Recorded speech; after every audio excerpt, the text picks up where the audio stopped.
नमस्कार साथियों, आशा करता हूँ शुरू मत सामना जिंदाबाद होंगे। जो मेरे भाई 31 अगस्त का फर्स्ट पाली का पेपर देकर आए हैं उत्तर प्रदेश पुलिस का, उनके लिए मैं आपको जो पेपर है उसका एनालिसिस करने के लिए जा रहा हूँ। इसमें मोस्टली मैं इस सेशन में जीएस के जितने भी क्वेश्चन आए हुए हैं उनका एनालिसिस करूँगा और उसका सॉल्यूशन बताऊँगा। जो मेरे भाई एग्ज़ाम देकर के आए हैं वो इस पेपर को से अपने पेपर को इससे मिला लें और मुझे अपना स्कोर जरूर बताएं कि आपने कितना स्कोर किया है, और ताकि मैं एक लास्ट सर्वे कर सकूं, ताकि आपको ये बता सकूं कि इस बार जो कट ऑफ है इतनी जा सकती है बच्चों। लेकिन बताना, रियल बताना, सत्य बताना, नंबर बढ़ा, क्वेश्चन बढ़ा करके आप लोग मुझे कोई नहीं बताएंगे। आप लोगों से मेरी गुजारिश है, लेकिन रिक्वेस्ट ये है मेरी, इस सेशन पर नहीं हो तो सेशन को सब्सक्राइब जरूर कर लेना। ये मेरी हाथ जोड़ के रिक्वेस्ट है। आपका ये भाई जीएस के सारे विषय, इसके साथ साथ हिंदी और रीजनिंग, करंट अफेयर्स विषयों को आपको बिल्कुल फ्री पढ़ाता है, निःशुल्क पढ़ाता हूँ। सेशन सब्सक्राइब कर लेंगे तो नोटिफिकेशन आप तक सबसे पहले पहुंचता रहेगा मित्र। आइए मित्र चलते हैं। तो मित्र जीएस वाला इसमें क्वेश्चन शुरू होता है 77 शुरू होता है, ठीक है। आप लोग देख लेना अपना और आप चेक करते जाइए। इसमें जो पेपर में जो शुरू हुआ है वो 77 नंबर से शुरू किया गया है। पूछा गया है अंतर्राष्ट्रीय साक्षरता दिवस की किस तारीख को मनाया जाता है मित्र।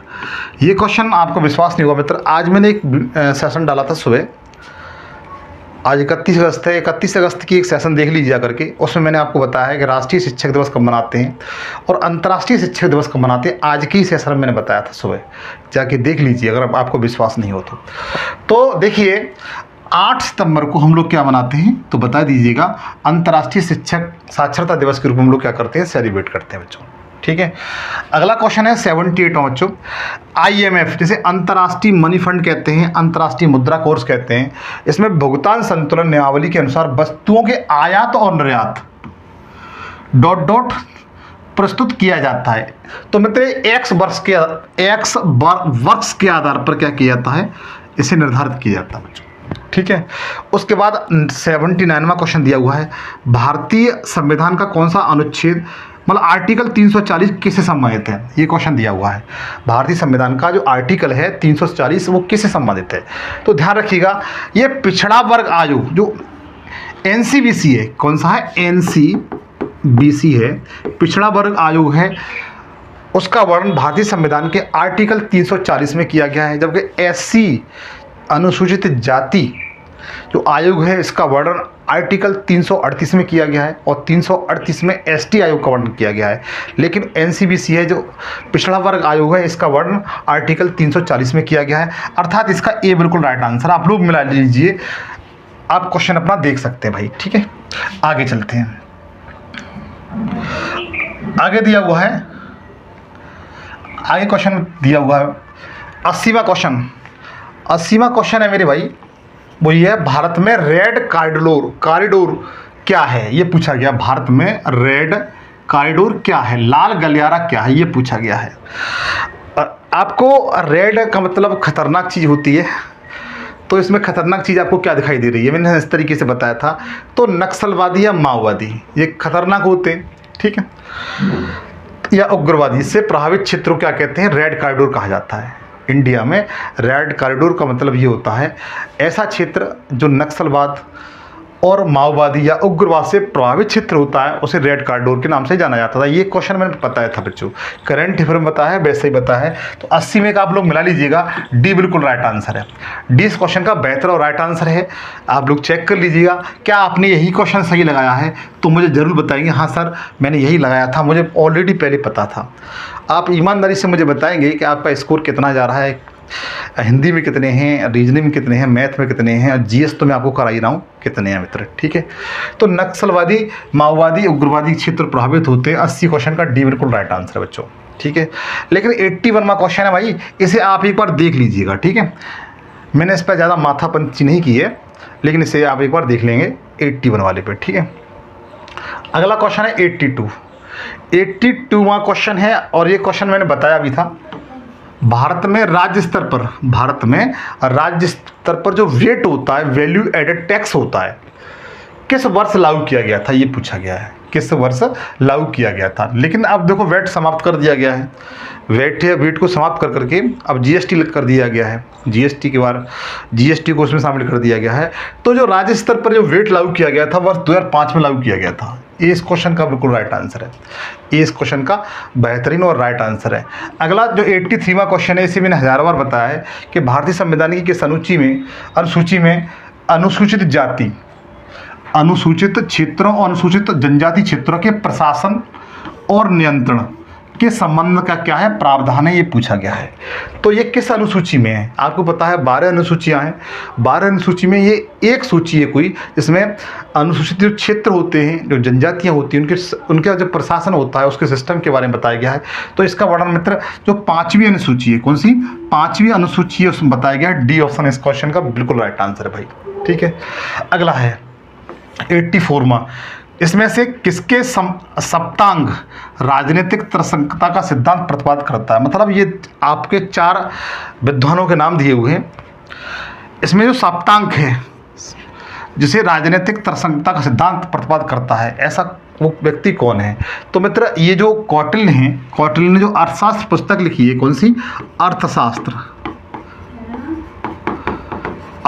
पुस्तक लिखी है, उसमें इस सप्तांग का वर्णन किया गया है। और इसके अर्थशास्त्र के 18 पर्व हैं। कितने? 18 पर्व हैं। ठीक है, और ये अर्थशास्त्र जरूर है, अर्थशास्त्र धन का विज्ञान है, लेकिन ये पुस्तक है, ये राजनीतिक विज्ञान संबंधित है। ठीक है, और जो कौटिल्य हैं जिनको विष्णुगुप्त कहा जाता है, चाणक्य कहा जाता है, अलग अलग नाम है, विष्णुगुप्त, कौटिल्य और चाणक्य इनके उपनाम बच्चों। अगला है उत्तर प्रदेश के उच्च सदन को क्या कहते हैं? 85वां क्वेश्चन, उत्तर प्रदेश का जो उच्च सदन है उसे क्या कहते हैं? देखिए किसी किसी राज्य में उच्च सदन है, किसी किसी राज्य में उच्च सदन नहीं है। ठीक है, उत्तर प्रदेश में उच्च सदन है, उसे विधान परिषद कहा जाता है। क्या कहा जाता है? विधान परिषद कहा जाता है।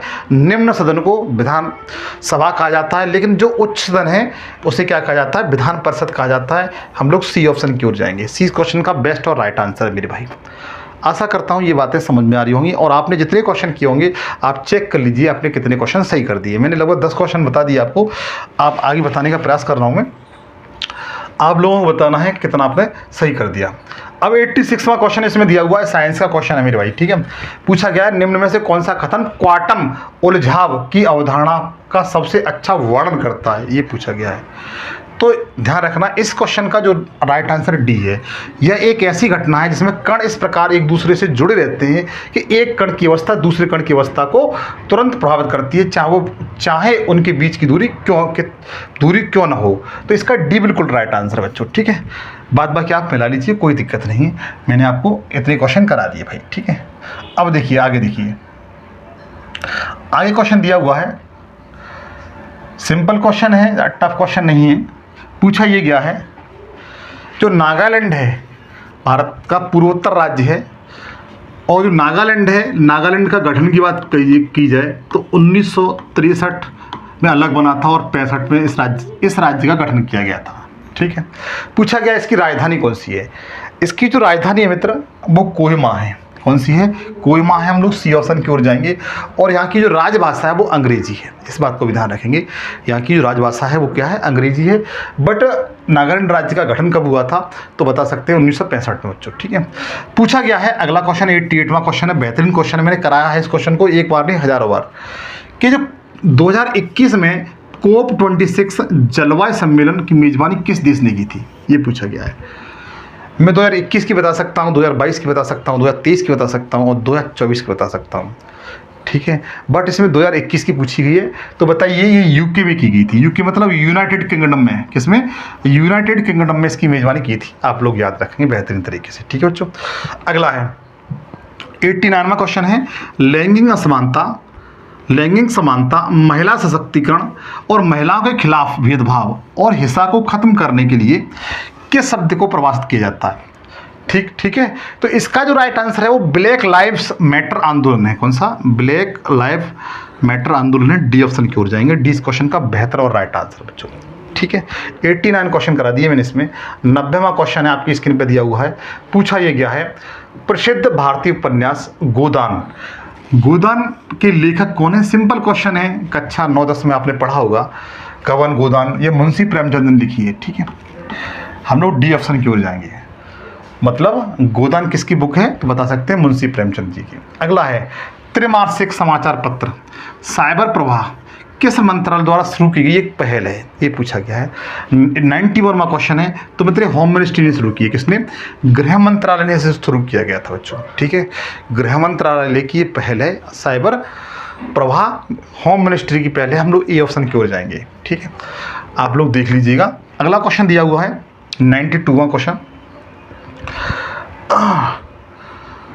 92वां क्वेश्चन मित्र आप देख लेना, ये कंप्यूटर से संबंधित क्वेश्चन है, आप लोग इसे देख लेना एक बार, ठीक है। अब 93 की ओर चलते हैं। 93 में क्वेश्चन क्या है? 93वां क्वेश्चन। 93वां क्वेश्चन आपकी स्क्रीन पे ये दिया हुआ है। पूछा ये गया है कि अभिव्यक्ति की स्वतंत्रता की रक्षा के प्रयासों के लिए 2021 में शांति का नोबेल पुरस्कार किस व्यक्ति को दिया गया था, ये पूछा गया है।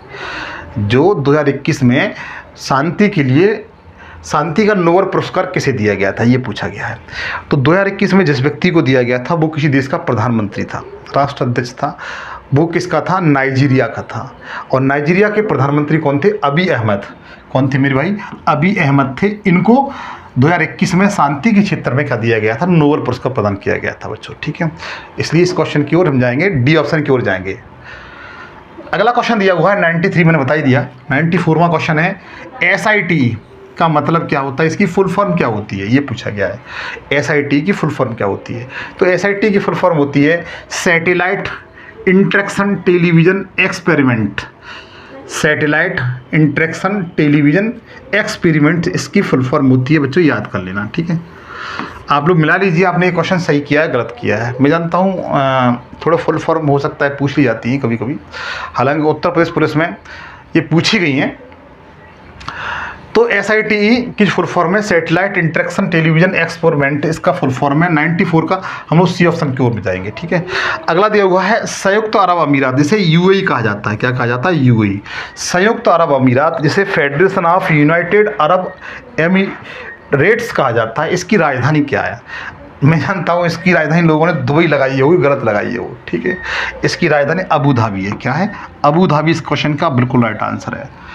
जो UAE है, इसकी राजधानी कौन सी है तो बता सकते हैं, इसकी राजधानी अबू धाबू है मेरे भाई, ठीक है। आगे ध्यान दीजिए। अगला क्वेश्चन दिया हुआ है 96वां क्वेश्चन। 96वां क्वेश्चन 96वां क्वेश्चन है मानवाधिकार किसके पास हैं? मानवाधिकार हैं वो किसके पास हैं? तो मानवाधिकार का सभी लोगों के पास होते हैं, ठीक है। तो इस क्वेश्चन का राइट आंसर कौन सा है? सब लोग। मानवाधिकार सब लोगों के पास होते हैं बच्चों। अगला है उत्तर भारतीय गायन, जो ठुमरी है, उत्तर भारत का जो गायन है वो ठुमरी का मुख्य टारगेट क्या है, मुख्य थीम क्या है? तो इसका जो मुख्य टारगेट है वो प्रेरणा है। क्या है? प्रेरणा इस क्वेश्चन का राइट आंसर है। डी ऑप्शन की ओर जाएंगे बच्चों, ठीक है। अगला क्वेश्चन दिया हुआ है हरे चने का वैज्ञानिक नाम क्या है? 98वां। अच्छा क्वेश्चन है, बताया है मैंने। इतने भी वैज्ञानिक नाम थे, मैंने एक सेशन बनाया हुआ था, उसमें ये भी था कि हरे चने का वैज्ञानिक नाम क्या है। तो ध्यान रखना, इसका जो वैज्ञानिक नाम है वो बिग्ना रेडिएटा है। क्या है? बिग्ना रेडिएटा है। ए ऑप्शन की ओर जाएंगे। इसका क्वेश्चन का ए बिल्कुल राइट आंसर है। बिग्ना रेडिएटा है इसका बिल्कुल राइट आंसर है बच्चों, ठीक है। आप लोग ध्यान देख लेना, तुम्हारा क्वेश्चन सही है गलत है। हरे चने का वैज्ञानिक नाम क्या है? बिग्ना रेडिएटा है। आप लोग देख लीजिएगा, ठीक है। और मुझे जरूर बताएं कि इसका आपका स्कोर क्या जा रहा है भाई, ठीक है। अगला क्वेश्चन 99वां क्वेश्चन है। पूछा गया रेडियो एक्टिविटी की खोज किसने की थी, ये पूछा गया है। रेडियो एक्टिविटी की खोज का श्रेय किसे दिया जाता है, ये पूछा गया है। तो ध्यान रखना, जिस व्यक्ति को दिया जाता है इसका नाम हेनरी बेकरेल है। कौन सा? हेनरी बेकरेल है। सी ऑप्शन की ओर जाएंगे। सी इस क्वेश्चन का बेहतर और राइट आंसर है। लेकिन गुजारिश आपसे एक बार फिर कहूँगा, रिक्वेस्ट ली हाथ जोड़ के कहूँगा, आप सेशन को प्लीज़ सब्सक्राइब जरूर कर लीजिएगा और इस सेशन को 5 दोस्तों के साथ शेयर कर दीजिएगा। आगे ध्यान दीजिए। 100वां क्वेश्चन है, 100वां क्वेश्चन है 100वां। पूछा गया है आर्थिक सहयोग और विकास संगठन किस प्रकार आर्थिक विकास का समर्थन करता है, ये पूछा गया है। किस प्रकार आर्थिक विकास का समर्थन करता है। तो ये आर्थिक और सामाजिक कल्याण में सुधार करने वाली नीतियों को क्या करता है, बढ़ावा देता है। इस क्वेश्चन का बिल्कुल राइट आंसर है। ये आर्थिक और सामाजिक कल्याण में सुधार करने वाली जो नीतियाँ होती हैं, पॉलिसी होती है, उसमें क्या करता है, उन नीतियों को बढ़ावा देता है। आप लोग याद रख सकते हो। ठीक है, तो 100 क्वेश्चन करा दिए मैंने इसके, जीएस के मैंने क्वेश्चन करा दिए। अब आप देखिएगा 101वां क्वेश्चन, 101वां क्वेश्चन की ओर चलते हैं हम लोग। पूछा ये गया है 101वां क्वेश्चन में कि जो किस वर्ष अपोलो 11 मिशन ने चंद्रमा पर मानव को सफलतापूर्वक उतारा था, लैंड किया था। ये वर्ष पूछा गया है। किस वर्ष जो मानव ने, जो अपोलो 11 यान से गए थे, वो चंद्रमा की सतह पर कब पहुंचे थे, मतलब ये है। तो इस क्वेश्चन का राइट आंसर सी सही है। 1969 में। कब? 1969 में अपोलो 11 के माध्यम से नील आर्मस्ट्रॉन्ग और एडविन एल्ड्रिन ने चंद्रमा की सतह पर क्या रखा था, पहला कदम रखा था बच्चों। ठीक है, अच्छा 102वां क्वेश्चन है, 101 में बता ही दिया। 102वां क्वेश्चन है, विश्व के सबसे बुजुर्ग व्यक्ति का नाम क्या है, जिनकी अप्रैल 2024 को 114 वर्ष की आयु में क्या हो गई, मृत्यु हो गई थी भाई। ठीक है, क्या हो गई थी, मृत्यु हो गई थी। ये पूछा गया है। ये कितने साल के थे, 114 साल की थी। और मोस्टली ये कहाँ के थे, जापान के थे। इनका नाम युगुची चुंगजी था। क्या नाम था, युगुची चुंगजी था बच्चों। ठीक है, जो 114 वर्ष की अवस्था में क्या हो गई थी, इनकी मौत हो गई थी। अच्छा क्वेश्चन है, मैंने करंट अफेयर में इस क्वेश्चन को बताया था। इससे पहले यह रिकॉर्ड वेनेजुएला के एक व्यक्ति थे, वो भी 114-15 साल के होकर मरे थे। बट इस क्वेश्चन का जो राइट आंसर है, ये बिल्कुल राइट आंसर है, युगुची चुंगजी। अब 103वें क्वेश्चन की ओर चलते हैं। खिलजी वंश की स्थापना किसने की थी, पूछा गया है। खिलजी वंश की स्थापना किसने की थी, ये क्वेश्चन पूछा गया है। ठीक है, तो जो जलालुद्दीन खिलजी था, कौन, जलालुद्दीन खिलजी था, उन्होंने किसकी, तो बता सकते हैं, खिलजी वंश की स्थापना की थी। किसकी, खिलजी वंश की स्थापना की थी। और जलालुद्दीन खिलजी का उत्तराधिकारी कौन था, अलाउद्दीन खिलजी था बच्चों। ठीक है, आप लोग ध्यान रखना। अगला 104वां क्वेश्चन आप स्वयं देख लेना। 105वां क्वेश्चन की ओर चलते हैं। 105वां क्वेश्चन आपकी स्क्रीन पे दिया हुआ है। संयुक्त राष्ट्र जनसंख्या कोष का मुख्यालय कहाँ है, ये पूछा गया है। तो संयुक्त राष्ट्र जनसंख्या कोष है मेरे भाई, उसका हेडक्वार्टर कहाँ पर है, तो ये स्विट्जरलैंड में। स्विट्जरलैंड के किस शहर में, तो जेनीवा में। किसमें, जेनीवा। इस क्वेश्चन का राइट आंसर है, डी ऑप्शन की ओर जाएंगे। जो संयुक्त राष्ट्र जनसंख्या कोष है, इसका हेडक्वार्टर कहाँ पर है, जेनीवा में। डी ऑप्शन की ओर जाएंगे।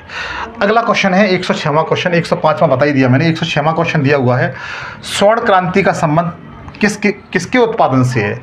जैसे क्वेश्चन दिया हुआ है, स्वर्ण क्रांति का संबंध किस उत्पादन से संबंधित है। ठीक है, तो ध्यान रखिए मित्र, जो स्वर्ण क्रांति है वो बागवानी और शहद। बागवानी, भाई बाग होंगे तो मधुमक्खी आएंगी, मधुमक्खी आएंगी और तो शहद होगा। शहद मीठा होगा, और मीठा कितना होता है, सोने जैसा। ठीक है, तो बागवानी और शहद से संबंधित है आपकी स्वर्ण क्रांति बच्चों। तो क्वेश्चन पढ़ाया हुआ है, हजारों बार क्वेश्चन पूछ लिया जाता है। कोई बड़ा अच्छा, मतलब इतना टफ क्वेश्चन नहीं है, सिंपल क्वेश्चन है। तो ध्यान रखना, स्वर्ण क्रांति का संबंध किससे है, बागवानी और शहद से है। 107वां क्वेश्चन मैंने हजारों बार बताया है, कांगो घाटी किस महाद्वीप में स्थित है। कांगो जो घाटी है वो किस महाद्वीप में स्थित है। और आपको बताऊं, कांगो जो घाटी के माध्यम से अफ्रीका 2 भागों में टूटने के लिए जा रहा है। ये भी मैंने बताया था। मैंने अफ्रीका कॉन्टिनेंटल का जो भी क्लासेज लिए हैं, वीडियोज पढ़े होंगे, आप देखना, इसके बारे में विस्तृत तरीके से बताया हुआ है मैंने। तो कांगो जो कांगो घाटी है मित्र, ये अफ्रीका महाद्वीप पाई जाती है। ए ऑप्शन की ओर जाएंगे, ए इसका बिल्कुल राइट आंसर है। इस क्वेश्चन का बिल्कुल राइट आंसर है, कांगो अफ्रीका में पाई जाती है। 108वां क्वेश्चन है और कक्षा 6-7 का क्वेश्चन है, सिंपल क्वेश्चन है। पूछा ये गया है कि विटामिन सी की कमी से कौन सा रोग होता है। तो विटामिन सी की कमी से स्कर्वी रोग होता है। कौन सा, स्कर्वी रोग होता है। सी ऑप्शन की ओर जाएंगे, सी इस क्वेश्चन का राइट आंसर है बच्चों। ठीक है, आप लोग बेहतरीन तरीके से बात का याद रखना। 108 क्वेश्चन मैंने आपके जीएस की करा दिए बच्चों। ठीक है, और आप मिला लीजिए, लेकिन मुझे स्कोर जरूर बताइए कि आपने कितना स्कोर सही किया है, ये पूछा है। ठीक है, बस ख़त्म होने वाली है, 2-3 क्वेश्चन और रह गए हैं जीएस के। ध्यान दीजिए, ताजमहल का पीलापन का प्रभाव क्या है, मतलब ताजमहल जो पीला हो रहा है उसका इफेक्ट क्या है, मोस्टली ये पूछा गया है। क्या ओजोन अवक्षय है, क्या प्रदूषण है, या फिर अम्ल वर्षा है, या प्रत्युजन एलर्जन है। तो देखिए मित्र, जो पॉल्यूशन है, प्रदूषण है, प्रदूषण में जो सल्फ्यूरिक जो गैसें होती हैं वो मोस्टली कारण है इसका, ठीक है। तो पॉल्यूशन इसका बेस्ट आंसर रहेगा। हालांकि अम्ल वर्षा भी सही है, लेकिन पॉल्यूशन का इफेक्ट सबसे ज़्यादा होता है, ठीक है। तो 109 का हम बता सकते हैं बी बिल्कुल राइट आंसर है। अगला है भारतीय पेट्रोलियम संस्थान कहाँ पर स्थित है, ये पूछा गया है। भारतीय पेट्रोलियम संस्थान है वो कहाँ पर स्थित है। अगर भारतीय वन अनुसंधान पूछा जाता तो भी उसका राइट आंसर यही होता। तो ये उत्तराखंड में स्थित है। उत्तराखंड की राजधानी है मित्र कौन सी, देहरादून। देहरादून में स्थित है, आप लोग याद रखिए। भारतीय पेट्रोलियम संस्थान कहाँ पर है तो बताएंगे देहरादून में। और भारतीय वन अनुसंधान केंद्र कहाँ पर है, वो भी देहरादून में। अब देखिए 111वें क्वेश्चन की ओर चलते हैं। 2016 के विमुद्रीकरण के दौरान वित्त मंत्री कौन थे। तो 2016 में जो विमुद्रीकरण हुआ था, मतलब 1000 के और 500 के नोट बंद किए गए थे, उसे क्या कहा जाता है, विमुद्रीकरण कहा जाता है। तो उस समय वित्त मंत्री कौन थे, तो वित्त मंत्री उस समय अरुण जेटली थे। कौन थे मित्र, अरुण जेटली थे। हम लोग डी ऑप्शन की ओर जाएंगे। कौन थे, अरुण जेटली थे, आप लोग याद रखना। और पीएम कौन थे, मोदी जी थे। बट इस क्वेश्चन का राइट आंसर कौन सा है, डी सही है। अरुण जेटली इस समय कौन थे, तो बता सकते हैं वित्त मंत्री थे। अगला क्वेश्चन दिया हुआ है, लास्ट क्वेश्चन है 112वां बच्चों, ठीक है। पूछा है मानव विकास सूचकांक का मुख्य लक्ष्य क्या है। जो मानव विकास सूचकांक है इसका मेन टारगेट क्या है, ये पूछा गया है। क्या तकनीकी प्रगति पर नज़र रखना है, पर्यावरण स्थिरता को मूल्यांकन करना है, आर्थिक प्रदर्शन को मापना है, या व्यक्तियों के समग्र कल्याण और जीवन की गुणवत्ता का आकलन करना है। तो आप लोग 100% इस क्वेश्चन को देख लीजिएगा। मैं इस क्वेश्चन का राइट आंसर डी बताता हूँ। डी इस क्वेश्चन का बेस्ट बिल्कुल राइट आंसर है। तो मैंने जीएस के जितने भी क्वेश्चन थे मैं जानता हूँ 1-2 क्वेश्चन इधर उधर छोड़ के मैं ज़्यादा कह नहीं सकता। 1 या 2 क्वेश्चन इधर उधर होगा, ज़्यादा नहीं होगा। जितने मैंने बताए हैं वो 99% सही हैं। 1-2 क्वेश्चन की मैं कह नहीं सकता हूँ। तो मित्र मैंने जीएस का जो पेपर आया हुआ है आज का, उसका लेवल को देखते हुए बता रहा हूँ कि अगर पेपर में सबको ये जीएस का पेपर इस तरह से किया है जिस तरीके से मैंने बताया है, तो आप बहुत अच्छे स्कोर कर ले जाएंगे मित्र। अतः आप लोगों से मेरी गुजारिश ये है कि आप सेशन पर नहीं हो तो सेशन को सब्सक्राइब जरूर कर लेना, ये मेरी हाथ जोड़ के रिक्वेस्ट है। और नए सेशन में आपसे फिर मुलाकात होगी, तब तक के लिए जय हिंद, जय भारत।